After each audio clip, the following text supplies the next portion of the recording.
O plástico do circuito eletrônico, ele não é reciclado, é baquelite, então ele vai ser encaminhado, por exemplo, para incineração. E um dos motivos que esse acordo setorial demorou muito para sair era para discutir se o transporte desse produto, se esse produto era... Ficou uma discussão, um maior tempão, não, o metal pode contaminar. Eu falei, aí as indústrias, mas poxa, na casa da pessoa não contamina, não é perigoso, mas sai da casa da pessoa, contamina, como é que é isso? Foi uma discussão muito grande. Aí o que se decidiu?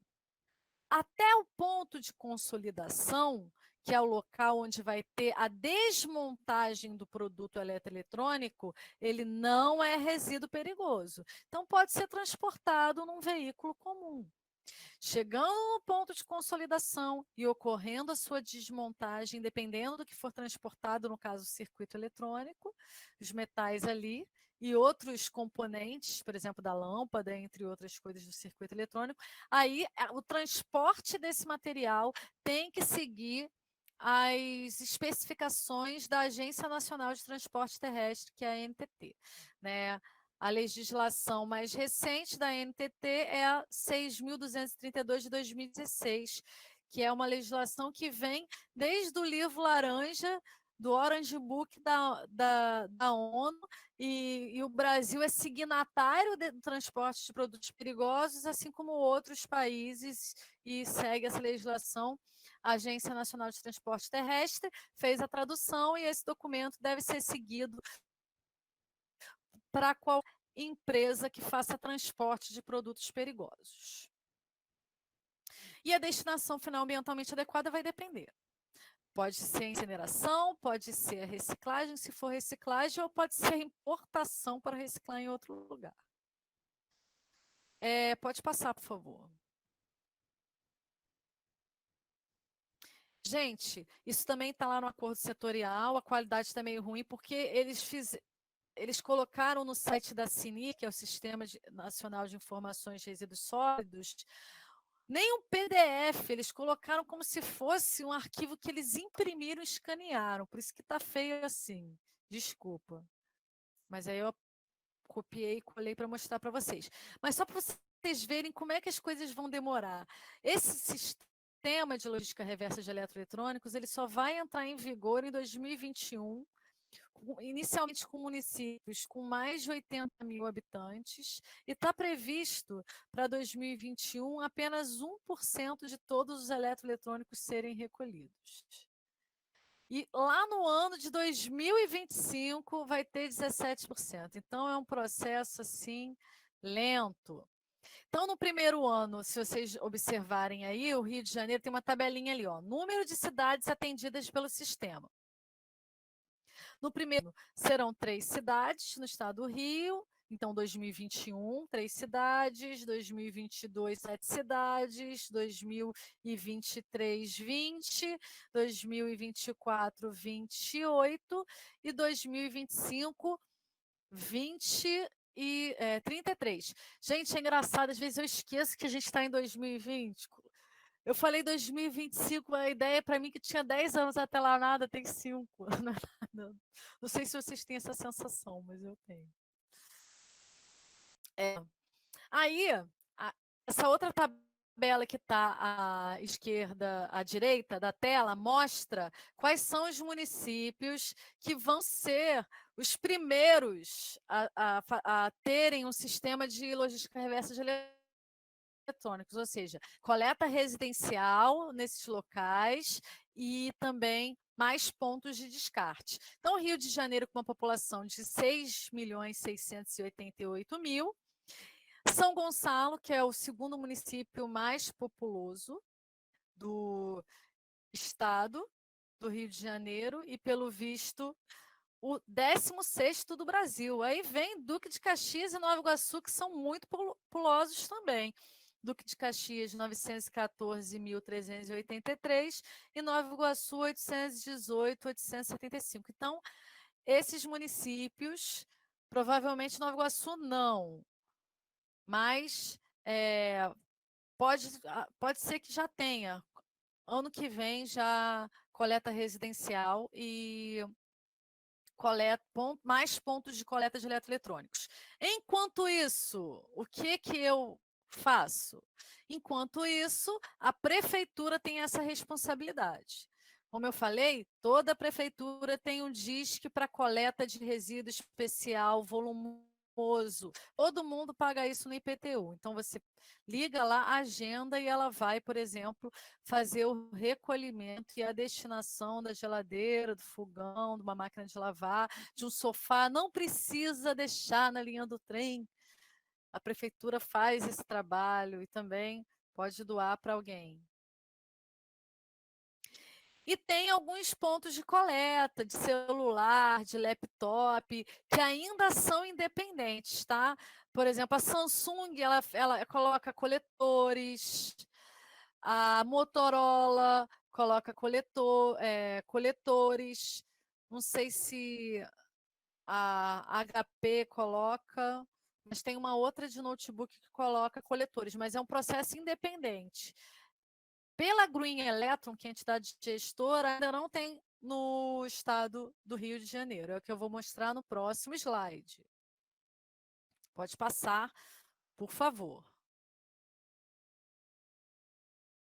Então, eu fui lá no site, hoje ou ontem, dos eletroeletrônicos, e procurei se tem algum ponto da Green Electron no Rio de Janeiro, no estado do Rio de Janeiro. Não tem, gente. Só esses que são de iniciativa ou de grandes distribuidoras, como a Leroy, a Walmart, o Carrefour, ou das produtoras de eletroeletrônicos como Dell, Samsung, Motorola, entre outros. Então, pela Green Electron, que é a entidade gestora, ainda não tem. São Paulo já tem um monte. Se vocês entrarem no site aí, ó, greenelectron.org.localizador, que é para ver locais para coleta para entrega de eletroeletrônicos, já tem um monte em São Paulo. Aqui no Rio de Janeiro, não. E só vai começar a ter em 2021. E aqui embaixo tem o link para vocês acessarem esse acordo setorial de eletroeletrônicos e ver em detalhes. Tem 93 páginas, se não me engano, é bem divertido de ler. Eu já li, mas é tanta coisa, porque assim, é muito complexo. Fala da viabilidade técnica e econômica, fala dos chamados grupos de performance, de avaliação de performance, que vão avaliar se o acordo setorial está ocorrendo, é porque eu estou resumindo vocês, mas é muito grande. Né? A logística reversa é um assunto muito grande, muito complexo. Pode passar. Aí, gente, também isso aí está lá no acordo setorial. Infelizmente, tá nessa resolução. Mas eu só quis mostrar isso para vocês, que aqui no acordo setorial prevê a coleta residencial. Vocês estão vendo embaixo aí, ó, em cima está consumidor, ponto de recebimento, logística, e embaixo coleta residencial. Então, ali vocês estão vendo que o acordo prevê mesmo, justamente para esses produtos que são maiores. E o que for pequeno no ponto de coleta. Pode passar. Aí, gente, saiu fresquinho do forno o decreto 388 de 5 de junho de 2020, que prevê a logística reversa de medicamentos. Também foi um acordo setorial que demorou para surgir, porque o problema nos eletroeletrônicos ocorreu com os medicamentos, que era a classificação do medicamento como resíduo perigoso. Porque se o governo, o poder público, entendesse que o medicamento é resíduo perigoso, ele não poderia ser transportado em veículo comum, ele teria que ser transportado em veículo adaptado para transporte perigoso e Tá. Vê se melhorou. Melhorou um pouco? É outra coisa, onde que começou a travar e vocês não entenderam?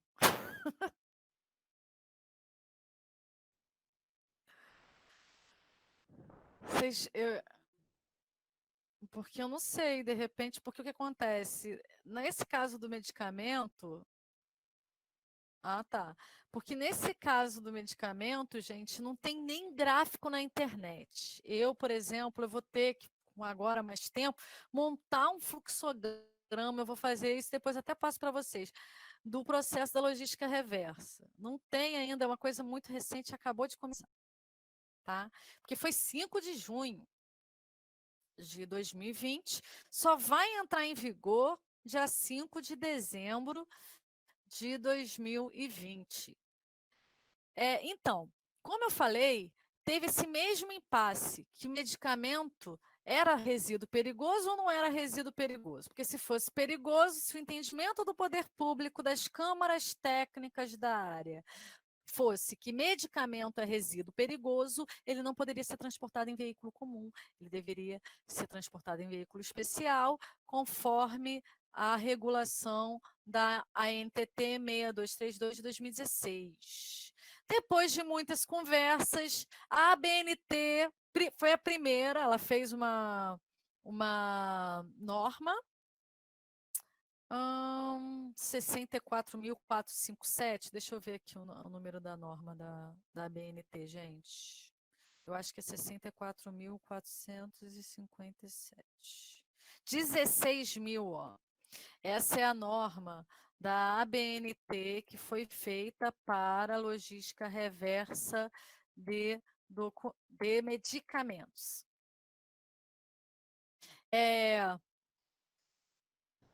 Para quem falhou, me fala se vocês têm que entender o basicão, que é a presença do decreto, que o problema inicial do processo era que não se sabia se o poder público e as câmaras técnicas iam considerar o medicamento como resíduo perigoso. Veio uma norma da BNT dizendo que não era, o poder público acatou esse estudo da BNT e não considerou resíduo perigoso. E o que acontece? A Abrafarma é a Associação Brasileira de todas as farmácias do Brasil. E a Sindusfarma é o sindicato de fabricantes e importadores de produtos farmacêuticos. Por enquanto, não tem nem entidade gestora. Então, estou colocando como Abrafarma e Sindusfarma como as entidades gestoras. Gente, então, como é que vai funcionar isso? A partir de dezembro, você vai poder levar para a farmácia, qualquer farmácia, o medicamento e a sua embalagem primária. O que é embalagem primária, gente? É a embalagem que está em contato direto com o medicamento. A embalagem secundária, que é aquele papelão e a bula, aquilo é lixo reciclável, é papel, vocês podem levar.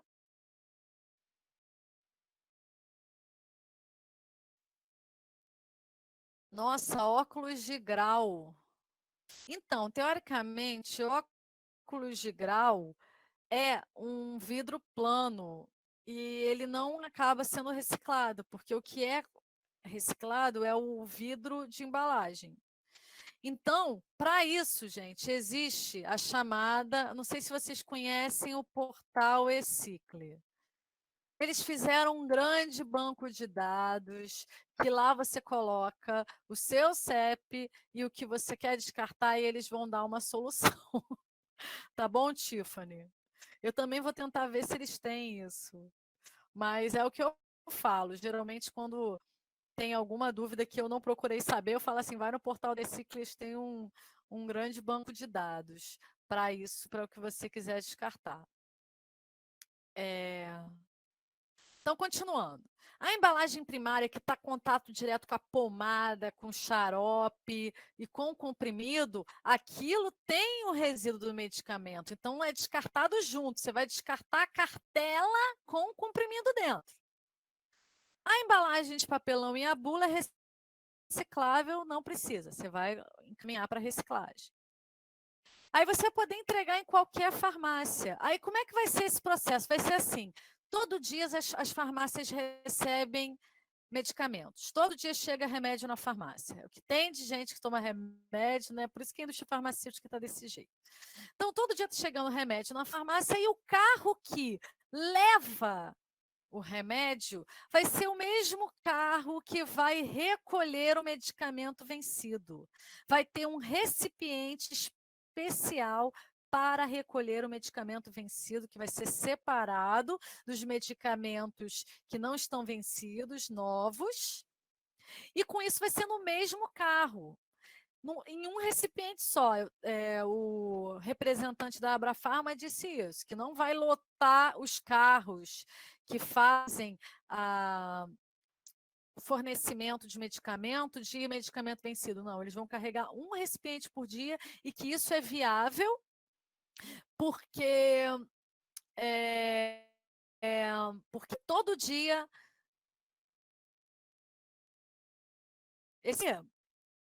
eu vendo uma palestra sobre isso.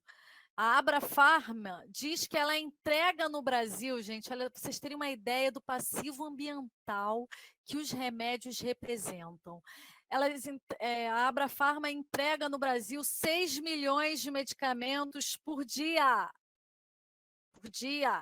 nas farmácias no Brasil inteiro. Isso é uma loucura, a gente não tem noção do que a gente está fazendo com o planeta mesmo, né? São 170 mil entregas em 6 mil veículos diariamente. Então, esse mesmo veículo que entrega o medicamento, ele vai recolher e vai levar para um armazenamento primário. Essa parte do armazenamento primário, quem é responsável é a Abrafarma, que é a Associação Brasileira das lojas de farmácia, das drogarias.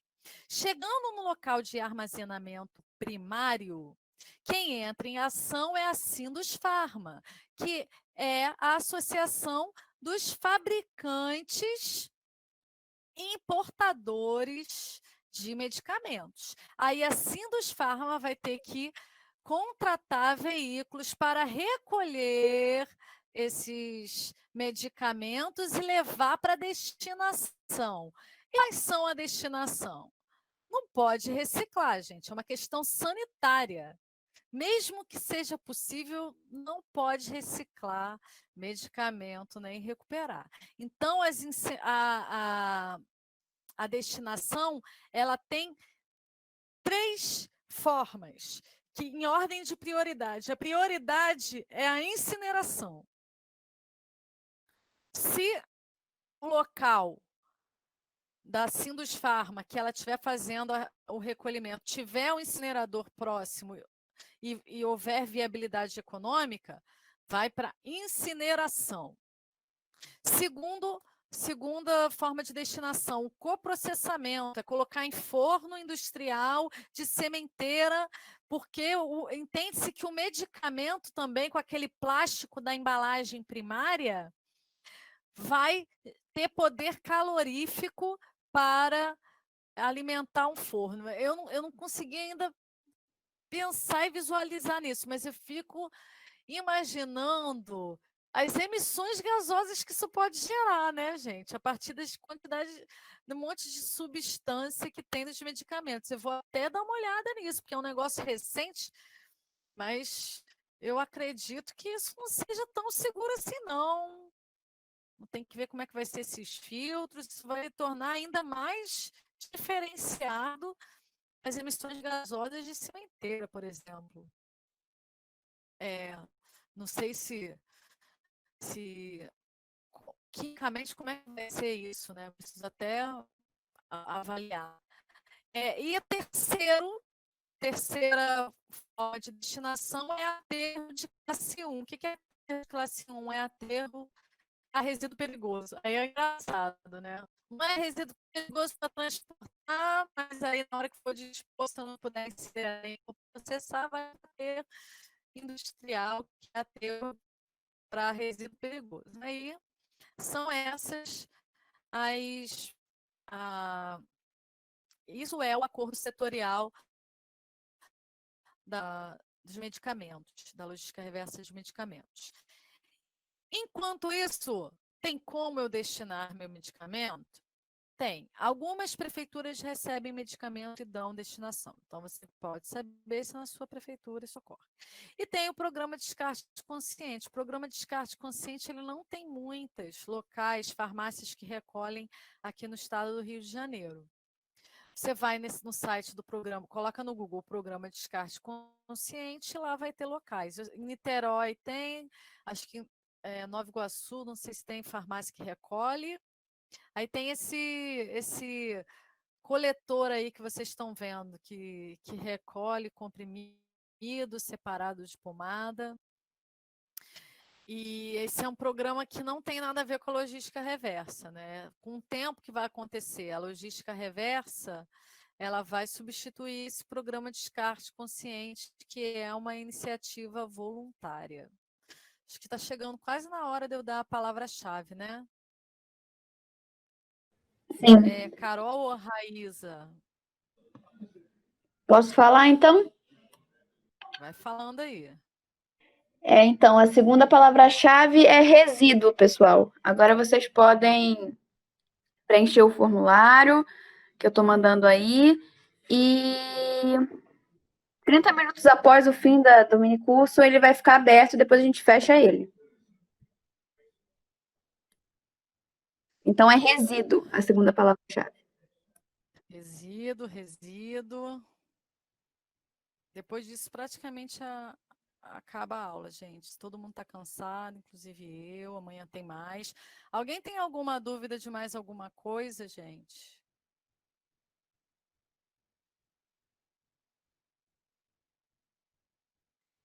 Hein?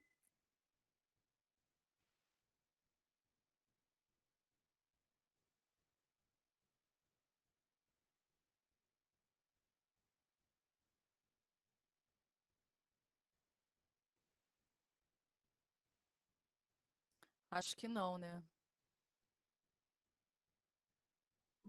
Duas pessoas mandaram aí, a Luísa e o Igor. Não vi. Professora, como é retirado o alumínio da embalagem? Olha, eles fazem um trabalho de compactação e colocam num grande forno. Tem até um vídeo, eu tenho até um vídeo disso que eu baixei. Eu posso até passar um link para. Peraí, eu vou passar até o link aí vocês pedem do Google Drive para mim, só um minutinho. Que mostra esse processo de reciclagem do alumínio. Só um minutinho. Aí alguém perguntou como é que faz com o medicamento. Então, o medicamento hoje basicamente é incinerar. E esse medicamento, gente, só vale para domiciliar. Clínica, hospital que gere medicamento, o custo de incineração é da clínica do hospital,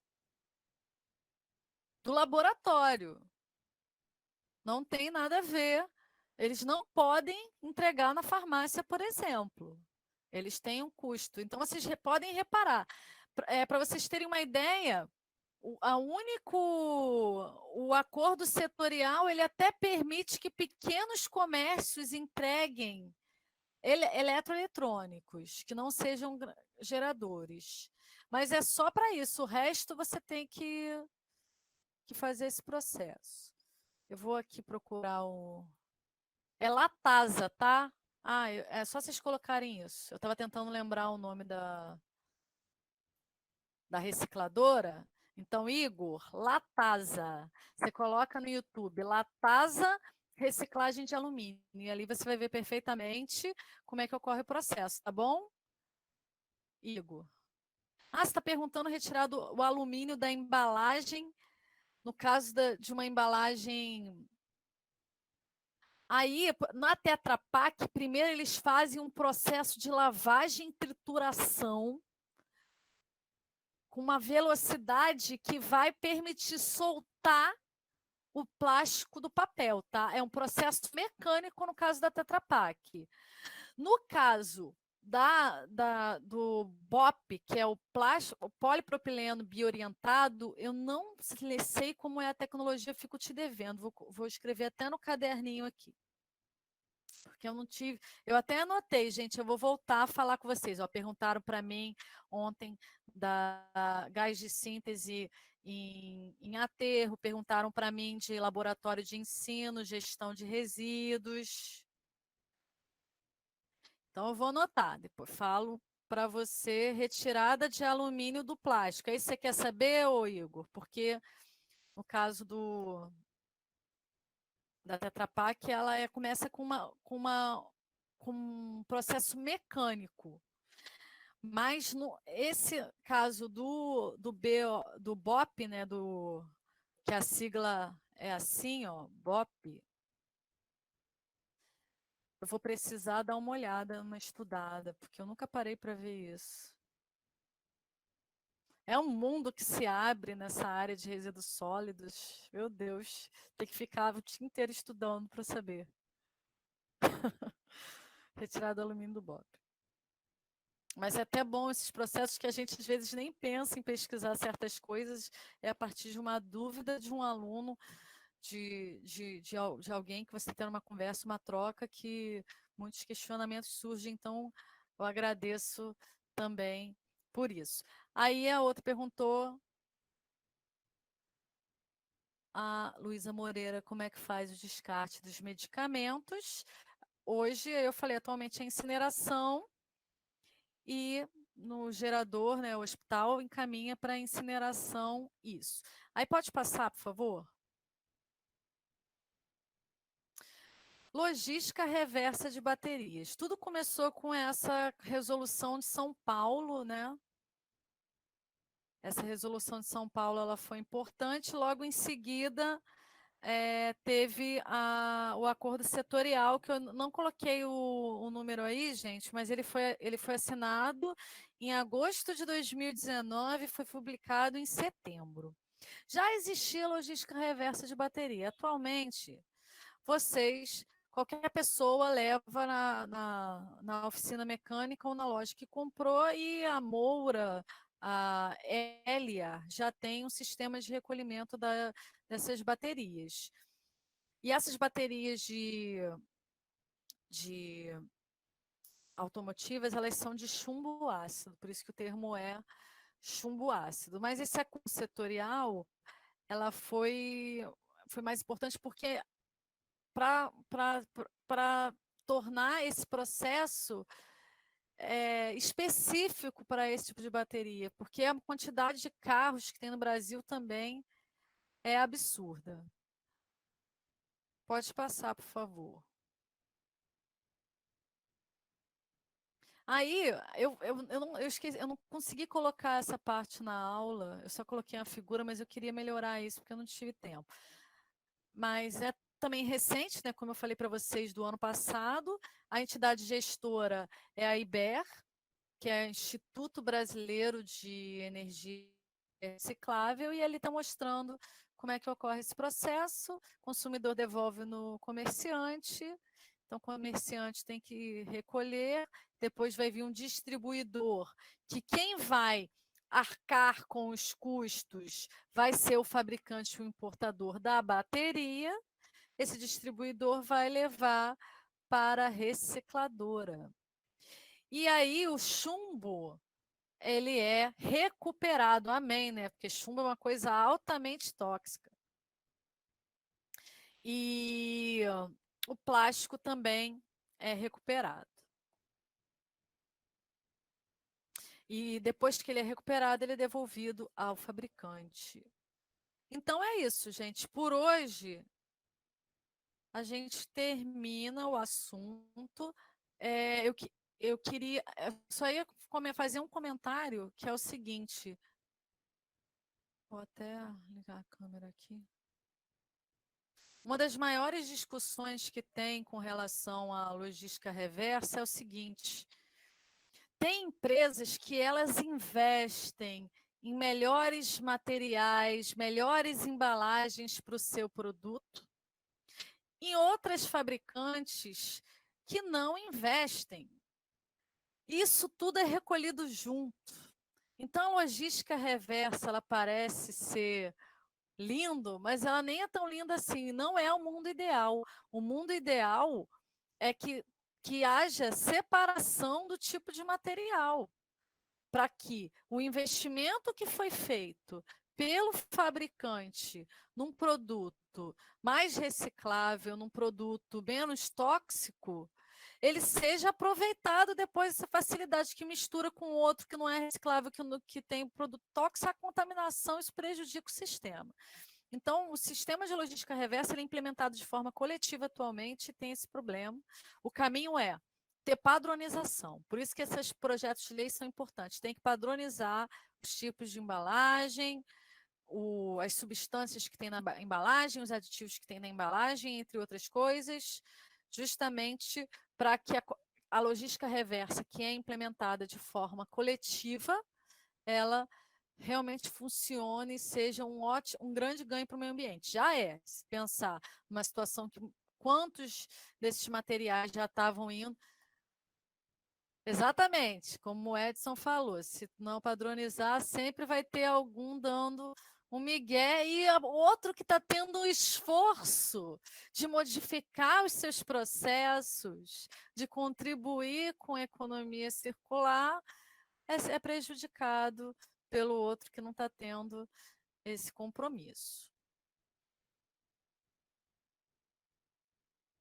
Você teria exemplos de outros resíduos sólidos que ainda não possuem um sistema de logística reversa? Tem vários, né? Por exemplo, tinta. Tinta é um produto perigoso. Tinta, solvente, isso ainda não tem um sistema de logística reversa. Automóveis, gente.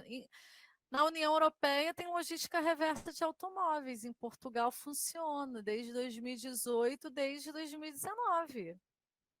De recolher carro antigo. Então, existem muitos produtos, resíduos sólidos, que poderiam passar por logística reversa e não passam. O mundo ideal é isso, é quando você quiser trocar de carro e o seu carro, você vai ter certeza que ele vai ser desmontado e destinado de forma adequada. Isso acaba acontecendo o quê? Pelo ferro velho, né? Que vai lá meio que fazendo um processo de reciclagem informal, só que não necessariamente ele vai ter muita responsabilidade. Às vezes ele achar o que não presta para ele, ele joga fora e se aquilo tem contaminante. Então, por isso que contar com ferro velho não é o ideal, né? Por isso que tem que ter um sistema formal. Então é isso, gente. Amanhã a gente se encontra novamente para falar de planos municipais de gestão integrada de resíduos sólidos. Alguém tem mais alguma pergunta? Cacá, aqui a gente anda de Kombi caindo os pedaços de 60 anos de uso. Eu até acho interessante usar a Kombi, se ela está funcionando, que seja. Mas a partir do momento que aquilo quiser ser descartado, tinha que ter um sistema, porque olha quantos componentes tem nos automóveis que são perigosos, né? Então, por isso que tem que ter preocupação mesmo. Mas eu queria ter uma Kombi, Fernanda. Eu nem sei nem dirigir, queria ter uma Kombi. Eu acho legal, não sei se você eu acho o máximo. Então é isso, eu estou aqui aberta a perguntas, vou ficar mais uns 10 minutinhos, se surgirem perguntas, vocês podem falar nesses 10 minutos. Prefiro Fusca, também acho Fusca, só que a Kombi carrega um monte de coisa, né, cara? Dá para carregar minha vida da Kombi, né? Dá para eu viajar e ficar na Kombi, usando ela com muita emoção a Kombi. Com certeza. Embora tenha umas Kombis lindas por aí, né? Essas caindo aos pedaços realmente é muita emoção. Então, pessoal, preencham o formulário, não esqueçam. Isso. Vocês podem enviar um e-mail pedindo o slide de hoje para o semecacadêmico@gmail.com e podem mandar pergunta, a professora ainda está aí. A segunda palavra-chave é resíduo. Resíduo, Nicole. Eu estou aqui ainda, vou ficar 10 minutinhos, se vier uma dúvida aí, se eu tiver capacidade de responder, eu respondo.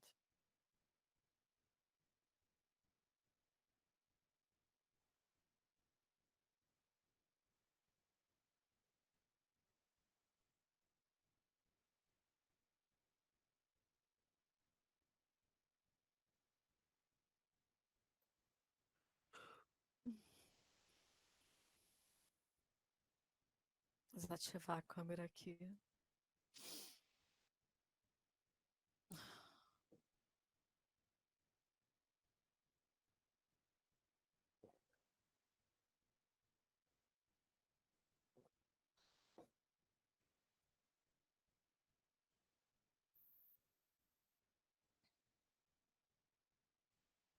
Nada, Fernanda. Espero que vocês tenham conseguido aprender. Eu coloquei os sites dos links e, como eu falei atualmente, se você tem dúvida, provavelmente algum shopping, alguma loja de material de construção, algum hipermercado vai coletar pilha, lâmpada, embalagens em geral. Pilha, lâmpada, embalagens em geral. Pneu, aí, como eu falei, vai para a oficina ou ver o local. A embalagem agrotóxica vocês não utilizam, acho que não, né? Mas se alguém aqui for da área de agronomia, eu não sei se tinha noção sobre o processo, tomara que tenha ajudado. Eletroeletrônicos, a gente está aguardando aí medicamentos que, poxa, quantos tem na nossa casa desativados nessa época de pandemia? Várias pessoas devem ter ficado assim tentadas a jogar fora seus eletroeletrônicos de forma inadequada. Ah, inclusive isso aconteceu mesmo, tá? Eu esqueci, a Conurb, ela no final do mês de maio, né, ela fez um relatório e falou que aumentou absurdamente a quantidade de eletroeletrônicos no lixo comum. Eu fiquei assim bem preocupada, porque o pessoal resolveu mesmo assim, tô de quarentena em casa, vou reorganizar minha casa, vou jogar tudo que é velho fora. E às vezes a ansiedade de jogar o que é velho fora é tão grande que você não pensa na coletiva, sei lá. Eu tenho lá na minha casa um cantinho dos resíduos perigosos. A gente tem lâmpada lá, tem pilha. De vez em quando vem, não vem muito pilha para mim. Nossa, é impressionante. Aí, a lâmpada fluorescente, felizmente, ninguém trouxe para mim, porque eu moro muito longe do instituto, eu fico imaginando eu tendo que carregar uma lâmpada fluorescente para minha casa, mas eu ia carregar, porque ia ficar não vai ficar com dor na consciência. Mas felizmente ninguém trouxe também. Tentou carregar um monte de lâmpada fluorescente. Mas já pilha direto, medicamento. Professora, tem os remédios lá em casa vencido. É porque o que acontece? Para pilha, é até preguiça. Porque até em Nilópolis tem lugar que coleta, no shopping, no açaí, mas eu relevo, respeito. Agora, o medicamento realmente acho que não tem ali naqueles arredores e perto de onde eu morava tinha. Então eu falava, eu ia lá e levava na farmácia. Aí de vez em quando eu ia, cheia de remédio para casa, remédio vencido de aluno. Ai, ai. Vou repetir a palavra que o pessoal está aí ainda na dúvida. Isso aí. É resíduo no singular. Resíduo, a segunda palavra.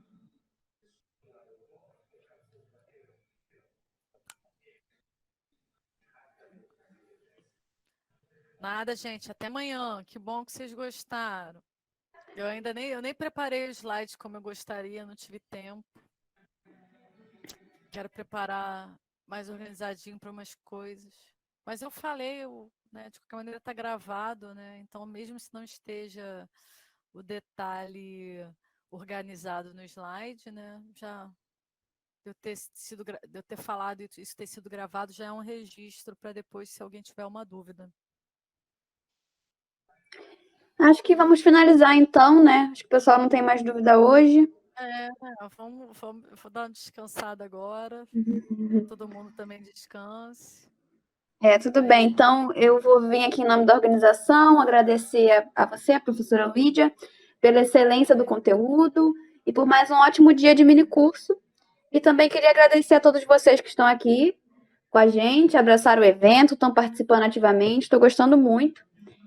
Um bom fim de tarde para todo mundo, uma boa noite. Até amanhã. Isso aí. Até amanhã. Tchau. Isso aí.